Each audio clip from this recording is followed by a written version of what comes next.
ನೀನ್ ಯಾವತ್ತಾದ್ರೂ ಥಿಂಕ್ ಮಾಡಿದ್ಯಾ, ಒಬ್ಬ ಗ್ರೇಟ್ ವ್ಯಕ್ತಿಯ ಪ್ಲೇಸ್ನ ತಗೋಬೇಕಂತ ಅಂದ್ರೆ ಏನಾಗ್ಬೋದು? ಅವ್ರ ಸಕ್ಸಸ್ನ ನಾವು ಮತ್ತೆ ರಿಪೀಟ್ ಮಾಡೋಕ್ಕಾಗತ್ತಾ, ಅಥವಾ ಅವ್ರ ನೆರಳಲ್ಲೇ ಸಿಕ್ಕಾಕೋತೀವ? ಇವತ್ತು ನಾವು ದ 48 ಲಾಸ್ ಆಫ್ ಪವರ್ ಅಂದ್ರೆ ಸ್ಟ್ರಾಂಗ್ ಆಗೋ 48 ನಿಯಮಗಳ ಲಾ ನಂಬರ್ 41 ಬಗ್ಗೆ ಡಿಸ್ಕಸ್ ಮಾಡೋಣ. ನೀನು ಒಬ್ಬ ಗ್ರೇಟ್ ಪರ್ಸ್ನಾಲಿಟಿನ ಹಾದಿಲ್ ನಡಿಬೇಕಂತ ಅಂದ್ರೆ ಜನರು ನಿನ್ನ ಅವನ ಜೊತೆ ಕಂಪೇರ್ ಮಾಡೋದಂತೂ guarantee. And if you don't match their image, ನಿನಗೆ ಅವ್ರ ಲೆವೆಲ್ನ ರೀಚ್ ಮಾಡೋಕ್ಕಾಗಲಿಲ್ಲ ಅಂದರೆ ಅವಾಗ ಜನರು ನಿನ್ನ ಪೊಟೆನ್ಷಿಯಲ್ ನೋಡಲ್ಲ. ಅದ್ರ ಬದಲಾಗಿ ನೀನು ಅವ್ರ ಕಣ್ಣಲ್ಲಿ ಝೀರೋ ಆಗಿ ಕಾಣಿಸ್ಕೋತೀಯ. ಅಂದರೆ ನೀನು ಕೆಪೇಬಲ್ ಅಲ್ಲ ಅಂತ ಅಲ್ಲ, ನಿನ್ನಲ್ಲೂ ಕೂಡ ಸಾಧನೆ ಮಾಡೋ ಸ್ಟ್ರೆಂತ್ ಇದೆ.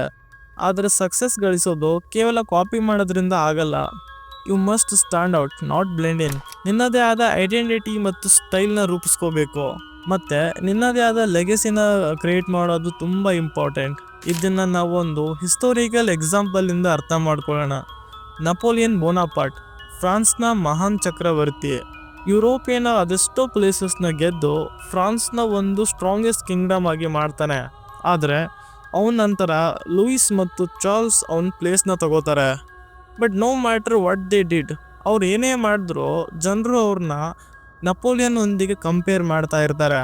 ಇದಕ್ಕೆ ರೀಸನ್ ಏನಂದರೆ ಇವರು ತಮ್ಮದೇ ಆದಂಥ ಡಿಫ್ರೆನ್ಸ್ನ ಕ್ರಿಯೇಟ್ ಮಾಡ್ಕೊಳ್ಳಿಲ್ಲ. ಇವರು ಅಷ್ಟೊಂದು ಚೆನ್ನಾಗಿ ಲೀಡರ್ಶಿಪ್ನ ತೋರಿಸ್ಕೊಳ್ಳಿಲ್ಲ. ಅದ್ರ ಬದಲಾಗಿ ನೆಪೋಲಿಯನ್ ಮುಂದೆ ಒಂದು ಚಿಕ್ಕ ಮಕ್ಕಳ ರೀತಿ ಕಾಣಿಸ್ಕೊಂಡ್ರು.